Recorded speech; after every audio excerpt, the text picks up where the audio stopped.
Hi everyone, I am for Justice and Truth, and today I'm going to be making a video about the recent murder of Patrick Lyoya from Grand Rapids, Michigan. He was stopped while his car was, actually he wasn't stopped, he was approached while his car was broken down on the side of the road by a police officer who noticed his tags weren't matching. I think he asked for his information. Lyoya grabbed his taser at some point and started running. So he was chased by the officer, who then pinned him on the ground and, while pinned on the ground, shot him in the head 3 times.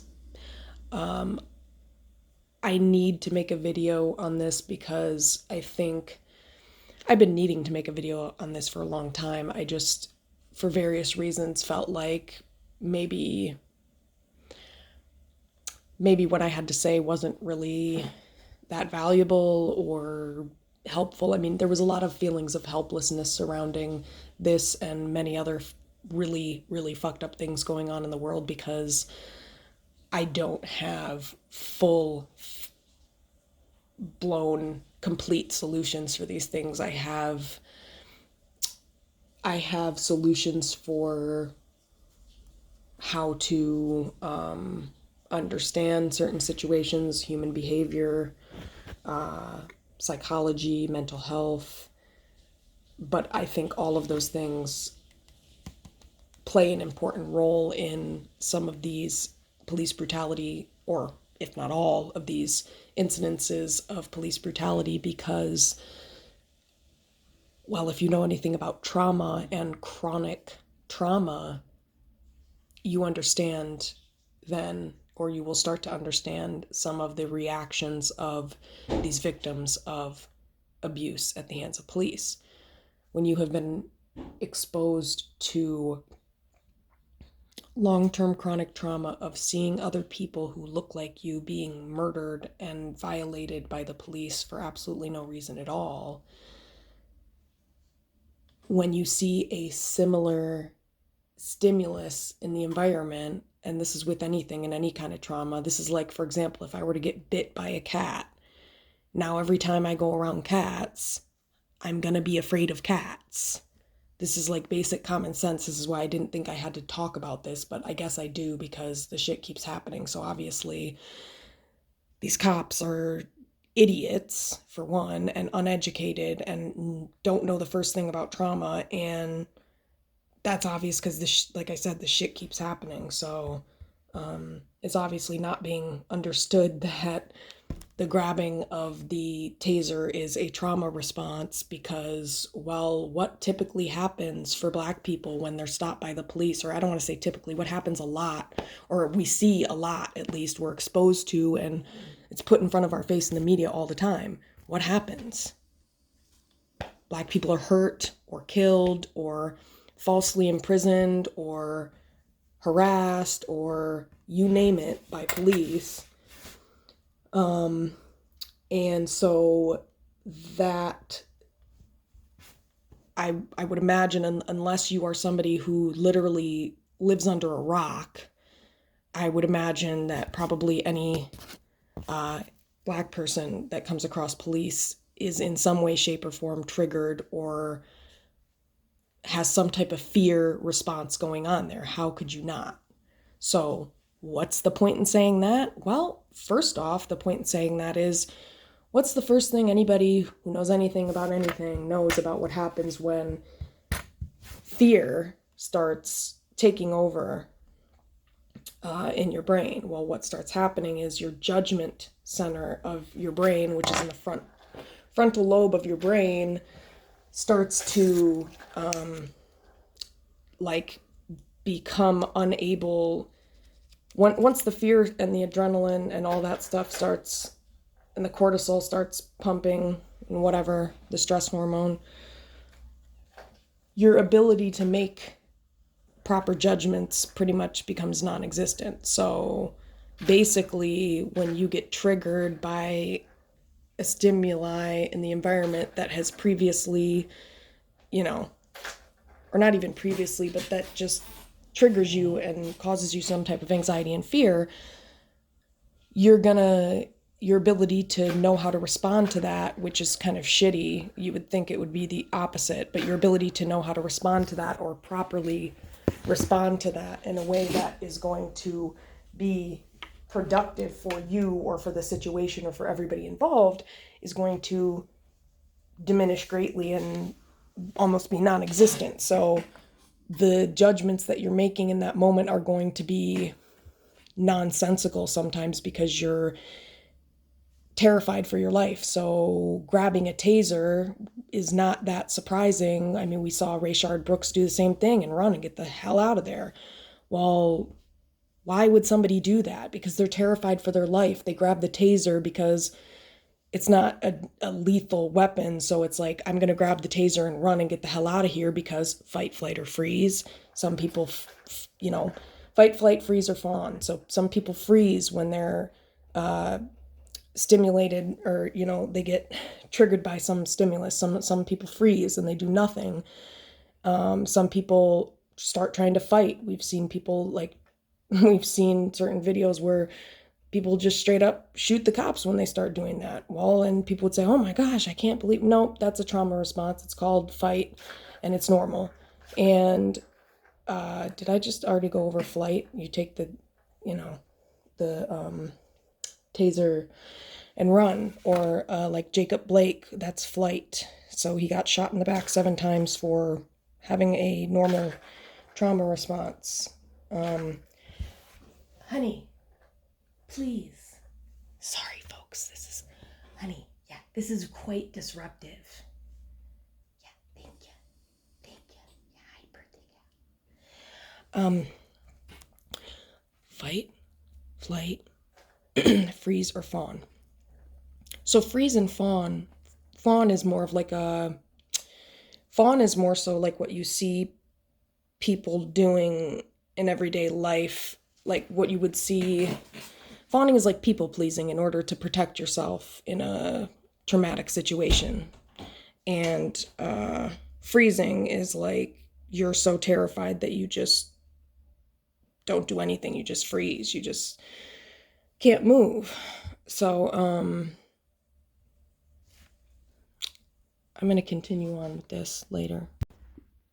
So based on everything I just talked about and everything we know, Patrick Lyoya was responding from a space of, I guess, fleeing. He was fleeing. That was his response, trauma response in the moment. Now, I don't know if these are real comments, fake comments, but I really have to address this too because this has just been so disgusting to see and deal with and fight back against for the past, I don't know how many years. And I don't do it with everybody on comments on different platforms, but I just see a lot of really disgusting comments, and some of them are probably bots, but I swear to God, some of these people have got to be real people who think that they're so-called white or whatever. Like, these comments are disgusting, and I've seen multiple ones. Like when I go on Click on Detroit, for example, I'll just call all of those people out. If you go to any of those videos on Click on Detroit of Patrick Lyoya, you will know exactly and see exactly what I'm talking about. People are making comments like, well, if he wouldn't have resisted, then he'd still be alive. Or if he didn't run, he'd still be alive. Okay, let's break both of those down. One, he wasn't resisting. As you can see in the video, he was pinned on the ground, and running away is not resisting. It's running. And again, if these police officers understood from a perspective of trauma or had an educational background in anything, they might have more of an understanding of why someone's grabbing their taser and running away, just like social workers and people with a background, an educational background in psychology or social work in particular, are trained on how to de-escalate and even to physically restrain and de-escalate situations that become violent with clients or kids. I worked at a job in foster care where there was a little boy running around with, he would make a new weapon every day. This kid would make this thing, he made this thing to choke people with. He started chasing people around with it. And I was one of the people he wasn't really chasing me. He was just walking and being like, I'm gonna blah, blah, blah. And I was like, oh, okay, cool. So, like, imagine responding like that. I'm not saying you're supposed to say, oh, okay, cool, when somebody grabs your weapon. But, like, imagine if that police officer would have just stopped and been like, okay. And just, like, watched and observed the situation. What do you think really would have happened? I'm pretty sure that Patrick Lyoya would have stopped running and probably, like, stood there and been like, okay. And then probably eventually would have just walked back towards the cop. Or something along those lines. Like, it definitely wouldn't have gone there. So, my point is, these people aren't trained or educated enough to be able to handle any of these situations, yet we're giving them weapons and tasers, which is terrifying. Why do we need that when social workers deal with people who are mentally ill, and not just mentally ill, but violent in certain, depending on the environment that you're working in. I mean, there's many environments that social workers can work in. You can work in the juvenile detention center, you can work in the prison, you can work in, you can work in some pretty dangerous environments. You can go into people's houses without weapons, for example. And what do people have in their houses? Knives. And definitely out in the country, what do people have? Guns. So, what's my point in all of this? I have never, ever, ever... Okay, that's not true. I carry around a mace gun, I carry around a knife, and some other random tools in my purse to protect myself. But I've never, ever had to use them or touch them or, any of that. And even when I would go into people's houses, I wouldn't even bring that into people's houses. We weren't allowed to. I mean, what does that tell you about how backwards that is with, police who at traffic stops are handling less threatening people than social workers are talking to or working with every single day? They carry weapons, we don't. But yet we don't get killed or like, I've been in so many situations that it's like, that were probably way more threatening than, like, these cops. I mean, I don't want to say way more threatening, but that kid was running around chasing me with something that he wanted to choke me with. That is kind of similar to a taser, except for it's a little more lethal because you could actually choke someone to death, but a 10-year-old probably couldn't choke me to death. But you get my point. Like, we're not walking around with weapons, and so basically police need to be trained on how to de-escalate situations. This is like basic psychology. Somebody's resisting something, and then you try to force them to do it. What do you think they're going to do? Resist even more. It's like, so basically, a different approach needs to be taken instead of, chasing people down. And that man shouldn't have even been bothered that day. And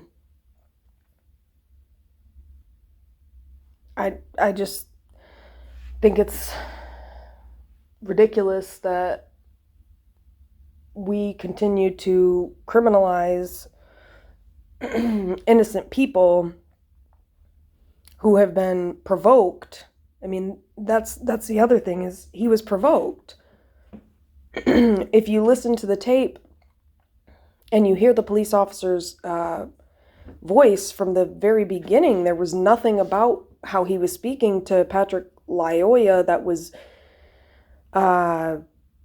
it was just very aggressive and hostile, and it was not de-escalating at all. It was the opposite. It was very provocative and, like, really, like, I don't know. You could just go back and listen to his voice, and it sounds like he wants to hurt someone in his voice. The police officer, he sounds like he's ready for a fight, and it's like, why? So all these people who were saying that he deserved it because he resisted and whatever, there's no rational reason that anybody should be shot ever, and especially not while they're being pinned down, and especially not in the head for absolutely no reason at all, because their tags weren't matching on their car. I mean, people, seriously think about what the fuck you're saying and how the fuck you're thinking. That is not normal that you think like that. The only time a person should be shot in the head is if there's a gun pointed at you and they're about to shoot you in the head. That's the only time. Like, I can't even believe I have to say this. Like, these are grown adults on the internet fighting about this, or not even fighting, but saying these disgusting, heinous, and yes, racist things. That is covertly racist, whether you want to say it or not. Because would you say the same thing if you saw your son or daughter who was so-called white being pinned down and shot in the head? Would that be cool with you? Probably not, but it's okay when it's Patrick Lyoya who doesn't look like you, or, because you're racist or whatever your problem is. I don't know what the problem is for some of these people and why they have these sick, it's about power and control, obviously. But anyway, more on this later.